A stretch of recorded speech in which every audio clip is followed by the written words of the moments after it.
What's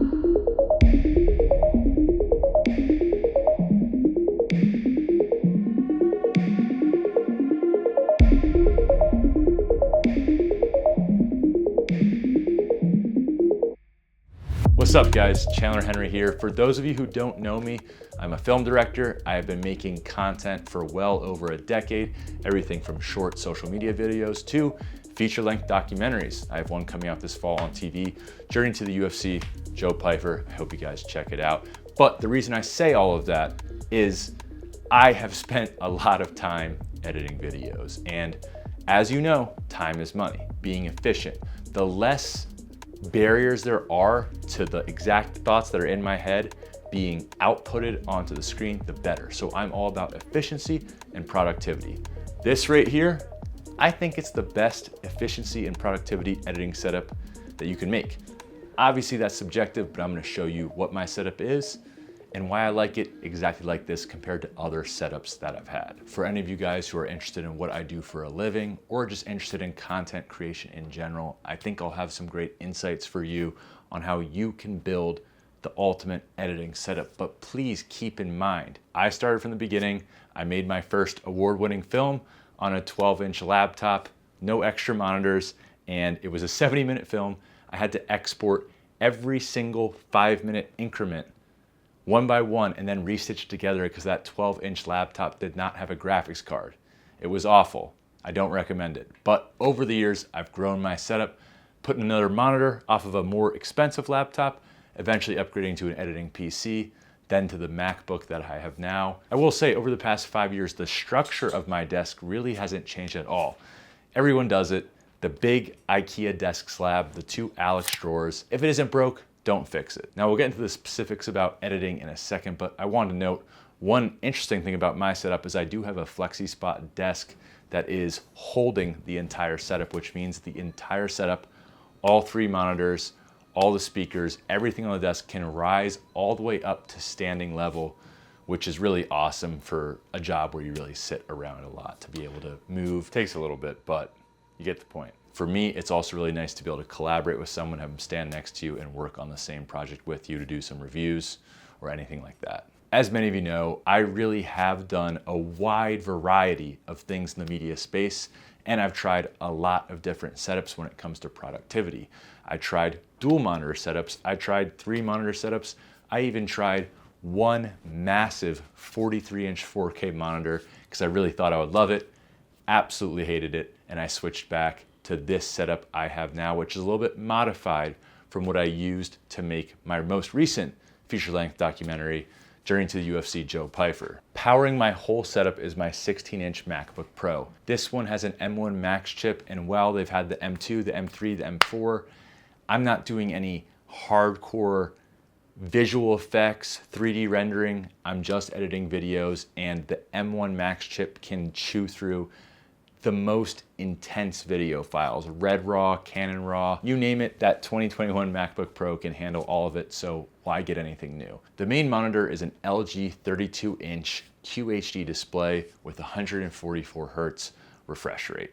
That's plugged directly into my MacBook. Now, I don't have a 4K monitor. Recurring theme you're gonna see throughout this video, you do not need the bleeding edge of technology. I've made documentaries on this setup that are releasing on TV. You do not need the absolute bleeding edge to edit video. You do need some high quality stuff, but not the bleeding edge. So do I need a 4K monitor to edit on? The true answer is no. Should I preview my content on a 4K screen eventually? Of course, but for raw editing, you're not gonna be editing at 4K. You're just not, in most cases. So I'm perfectly happy with my QHD display. Maybe one day I'll upgrade to a 4K, but I just don't see the need right now. And on the right, I have a 25-inch LG ultra wide stacked vertically. I love this vertical stack because you'll see I only edit on my main 32-inch and the stacked vertical 25-inch monitor. I use Premiere Pro. I know a lot of you guys are switching to DaVinci Resolve. In my setup, I only edit on those 2 monitors. My 16-inch monitor on my MacBook is used as a reference monitor. Lots of times I'm working off of a storyboard, I'm working off of instructions, or an outline a client gave me, or I'm using that monitor to reference music to insert, test out before I drag it into my timeline. It helps me compartmentalize to have all the editing on those two monitors, but to also have a third reference monitor. Where that MacBook monitor also comes in clutch is the MacBook screens are so freaking good. They're almost as good as an Apple Studio Display, XDR, whatever you want to call it.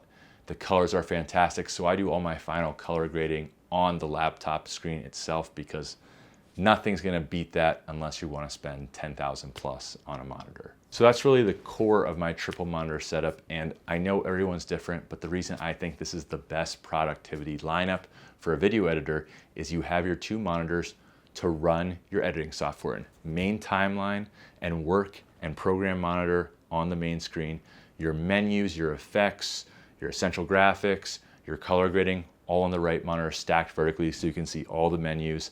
And then on the left side with my MacBook, that's where I'm doing all my searching for music, reading off an outline, looking at the storyboard.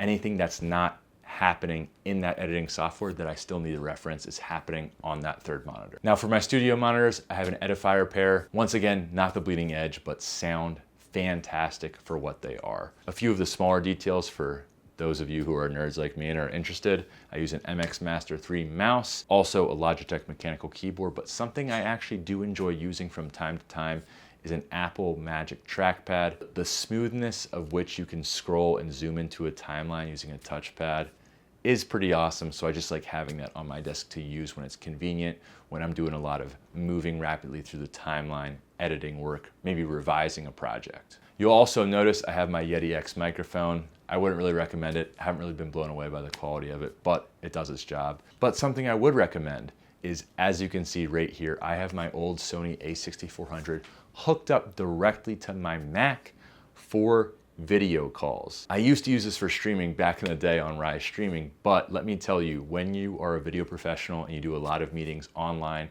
talking about future projects with prospective clients, the aura that it gives you to appear on a Zoom call looking that professional and that high quality, it's been complimented many times. Even when my friend Joe Pfeiffer was here doing interviews, they were like, oh my gosh, what are you, in a spaceship? That setup is incredible. Who looks fantastic. Joe, where are you right now? I'm at my high school friend's house out here in Jupiter, Florida. He's the one that does all like my film stuff for me. So I'm at his desk, his setup, and I figured it'd be nice so I don't look like terrible. First of all, this might be the greatest setup that we've ever had in the history of the program. You got this. He literally said that this was going to be this way.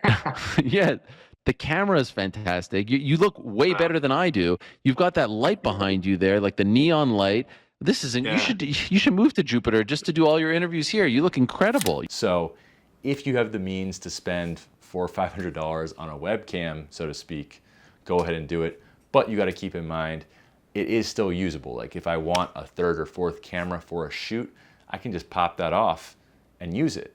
It's almost like a storage place for the camera and use it for webcam calls when it's convenient. So definitely look into doing that. You basically just need a Camlink 4K to connect the camera, and then you also need a dummy battery that's hardwired plugged into the wall so you don't have to always charge your battery. Now, something that's going to bother some of you is that with a MacBook, with a USB-C cable, you can really only have one cable going into a dock to make the setup super clean. I had one of those, it broke, it was glitchy, it kind of sucked. So now I just plug in all my SSDs and plug in all my monitors directly to the MacBook without a dongle. Yeah, it's kind of messy, it's not the cleanest. I think it still looks pretty clean, but it's not the cleanest, but there's no glitches. It used to be that one monitor would just die and not turn on, and now it's all perfectly clean. I do know that with an M2 chip and an M3 chip on a MacBook that those problems are resolved, but on this M1, I gotta deal with that for now. But like I said, it's not a big deal. Doesn't really look that bad and doesn't bother me, to be frank. In full transparency, my cable management looks good from the front, but in the back, I just kind of shoved everything, wrapped it up in a way where you couldn't see it from the back. Still works. I would say it's decent cable management, but I'm not gonna lie to you and say it's perfect. Personally, I don't really care. As long as it looks good, you know, let that be a life lesson. Doesn't matter if you're a complete mess behind the scenes. As long as you look clean, polished, and presentable, no one cares. And no one will know as long as you do a good job at masking your true feelings and how you really feel deep down inside.